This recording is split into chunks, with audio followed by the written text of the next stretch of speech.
fledglings of Vodar, hearken to me, your Kaidon. I know this life is difficult. The ravages this war with the apparition and her created have cost us much. Lives lost, keeps razed, and morale suffers with each passing day. Since many of you will become men soon, you all should hear of a time where our people were proud and strong. Of a time where the Forerunners did not rule Sanghelios' soul. Your elders may call it superstitious nonsense, but to me, they lift both my hearts to fight on. For my keep, my clan, and for Vodar. Listen well, for I shall tell a tale of the Ancient Pantheon, known today as Sangheili Mythology. In a bygone age, before our people groveled to the prophets and their Forerunner trinkets, the Ancient Pantheon of the old gods ruled Sangheili's spiritual life, and the lord of these gods was the namesake of Sanghelios' largest and brightest star, Urus. He ruled over all the souls of the Sangheili people with his luminous light.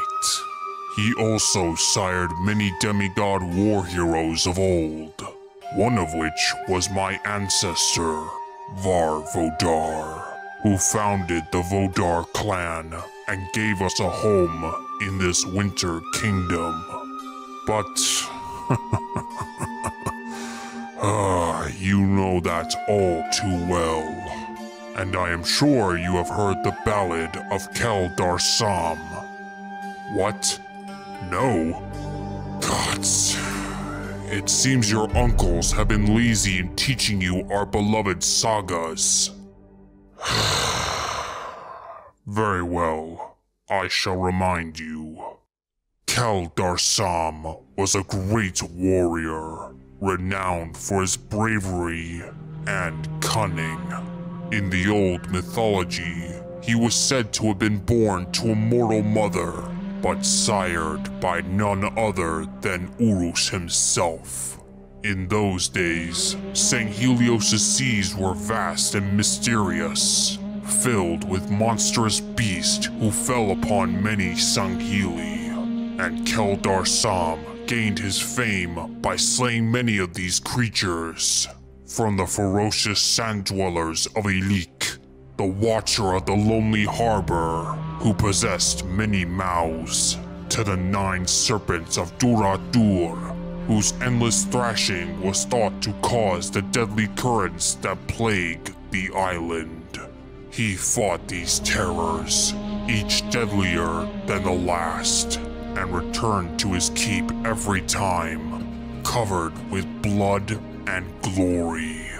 He was so keen in fighting monsters that he held no interest to becoming Kaidon, and left that position to his uncle and mentor, DARSAM. But during one of the many clan wars to defend his keep, was captured by a powerful sea lord and rival Kaidon, Radun.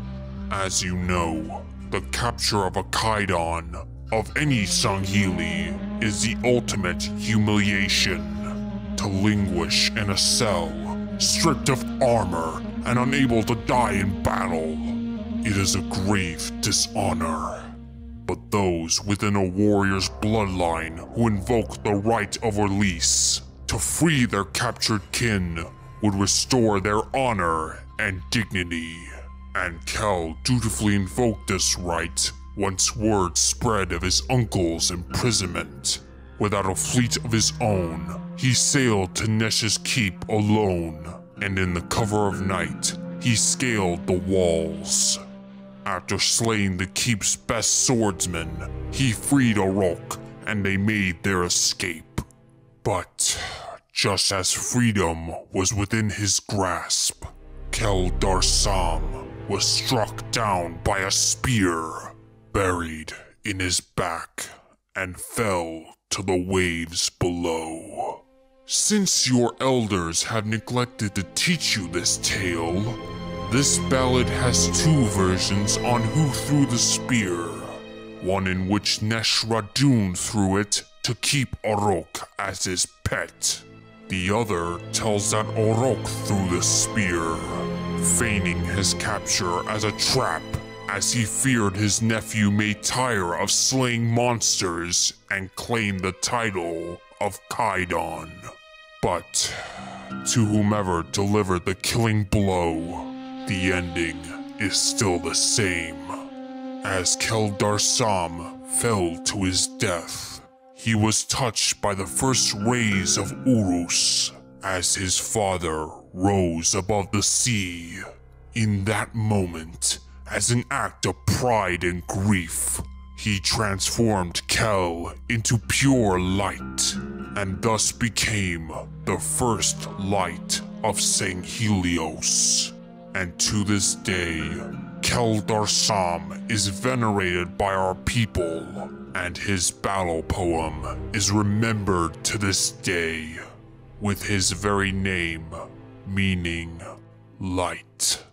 But beyond Urus and DARSAM, there were other gods who dominated the aspects of Sangheili life. ZIGGUR, for instance, was one of the lesser gods who held sway over nature and its tidings. And there were other terrors that plagued the land as well as the sea. One of them was the ferocious RAFAKRIT. According to the ancient stories, the RAFAKRIT was said to possess strong aversions to high-pitched noise. As such, when they were out in the dark, Sangheili children were instructed to whistle in order to ward off the creatures. You would know this had your uncles had the sense to teach you these ancient stories. Be assured, I will have words with them once I am finished here. But one of the greater gods of the old pantheon was FIED, the Dark Star. He presided over the Hall of Eternity, the eternal paradise that awaits all Sangheili who die with honor in both their hearts. There, he wanders the hall, in his worn sandals and his lantern lit by the flame of Urus, as he calls out the names of the honored dead. And there, FIED will keep walking, keep calling out their names, until the last Sangheili in the universe breathes his last. May your name echo the loudest through the Hall of Eternity. Honored brothers and enemies alike have uttered these words to a dying Sangheili, and even now, that saying still means something. Die well, and your name will echo throughout all time, but die shamefully and dishonorably, and no god of any species will remember you. That is why you must carry on. If we fall to cowardice by submitting to this apparition and her guardians, she will rob us of our identity, and when we die, it will be as if we were thralls, unworthy of remembrance. But if we stand proud and honorable, Urus will smile from the heavens, and FIED will sing our names until the last Sangheili draws breath. Stand firm, my young friends, and I promise you our victory will soon come. But now, I must take my leave of you.